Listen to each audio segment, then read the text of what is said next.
И снова здравствуйте! Меня зовут Ольга, и на данном канале я занимаюсь разбором выкроек для выяснения взаимосвязи всех точек, отрезков. Какую формулу подсчета ширины рукава вы не выбрали, по сложным формулам, либо обхват руки плюс прибавка, это то, где мы замеряем руку, но это не отвечает за удобство и то, какова наполненность руки выше обхвата для замера. А именно данная часть отвечает за удобство при движении. Сегодня предлагаю понять, почему бывает узким рукав и неудобно поднимать руки. Надеюсь, вам будет интересно, полезно, и вы не забудете, если понравится, поставить лайк и подписаться. Приятного просмотра! Если узко, неудобно поднимать руку, то надо понимать причину, которая заключается в компромиссе удобства модели, используемом материале. При движениях есть участки тела неизменные по длине, ширине, и есть изменяемые по этим параметрам.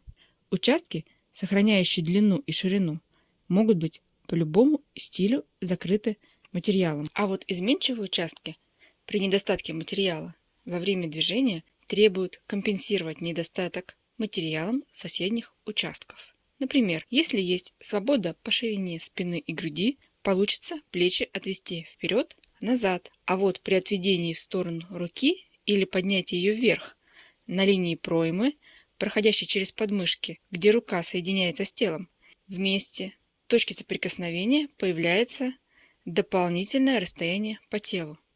Удлиняется мышца. Кроме того, она увеличивается вниз по линии проймы. По факту она просто проходит расширением через эту линию, где сходится ткань торса и рукава. Потому даже в узком изделии, повторяющем контуры тела, если пройму не понизить, будет узко, некомфортно. Рукав по линии проймы к центру по своей ширине подходит по прямой линии. Притачивается он к изделию, сохраняя отвесность, также в одну линию с линией проймы. Но можно сказать, что центр по вертикали к линии проймы подходит под углом 90 градусов. При движениях рукой соединяемые участки не меняют принципа соединения.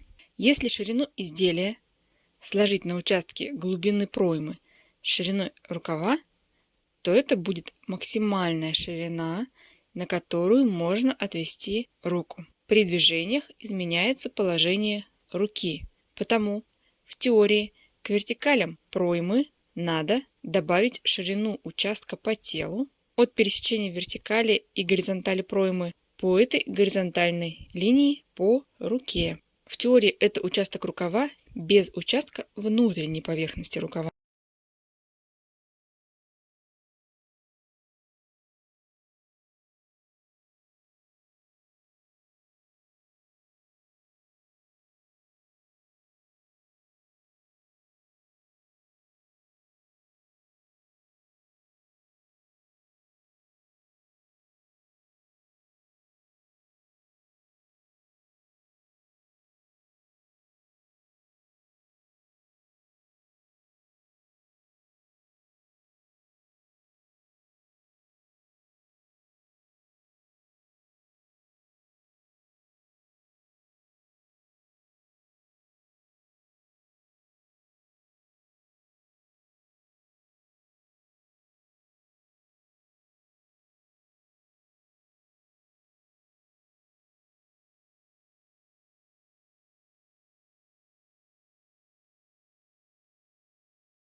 При руке, продолжающей линию плеча по наклону, это самый короткий окат. Попробуйте поднять руку и посмотреть, как укоротится в этой части окат рукава. А также это самое большое расширение на участке проймы. От пересечения вертикалей проймы с горизонтальной линией и вертикалью на рукаве от линии плеча по прямой линии. Более высокое положение руки задействует в движении плечи, мышцы торса, поднимая все изделие. Потому линия плеча считается самой высокой до обозначенной до этого линии. Складывая рукав пополам, невозможно не заметить, что ширина по верхней плоскости и по нижней сопоставимы. Расширение и заужение одинаковы. И, хоть нижняя линия не играет роли в удобстве движения, их зависимость задает ширину всего рукава. Хотя можно и применять моделирование, но все же отвесное положение классического рукава даже в более расширенных вариантах предполагают вертикали, параллельные между собой. Потому классический рукав, особенно мужских изделий, означает одинаковое расширение центра по внешней и внутренней плоскости. Если для гармоничного образа ширины рукава и его вертикального параметра нужно углубление проймы, то есть понижение линии проймы, это означает уменьшение высоты бокового шва и укорачивание шва рукава в одношовном рукаве или участка внутреннего рукава в двухшовном рукаве или других вариантах построения. В базовом построении точка проймы задает начало угла, по которому увеличивается расстояние между прямой линией бока и линией руки.